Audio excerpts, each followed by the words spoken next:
ભરૂચ વહીવટીતંત્રનો કંથારિયા ગામના mega demolition.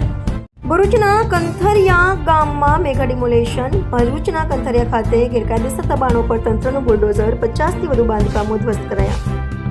Bharuch જિલ્લામાં ગેરકાયદેસર દબાણો સામે તંત્રએ કડક કાર્યવાહી હાથ ધરી છે. આ કાર્યવાહીના ભાગરૂપે કંથારિયામાં દારૂલ ઉલૂમની સામે આવેલા અંદાજે 50થી વધુ ગેરકાયદેસર બાંધકામો તોડી પાડવામાં આવ્યા છે.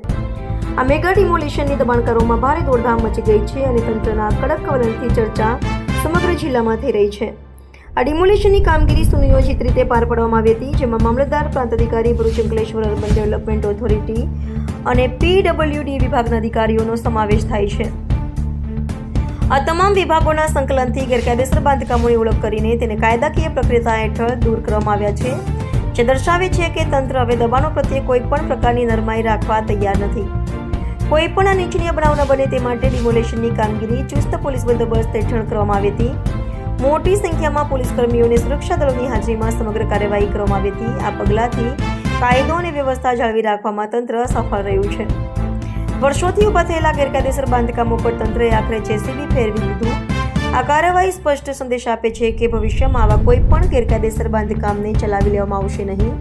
તંત્રની આ કડકતા દર્શાવે છે કે સરકાર હવે જમીન પચાવી પાડતા તત્વો સામે ઝીરો ટોલરન્સની નીતિ અપનાવી રહી છે.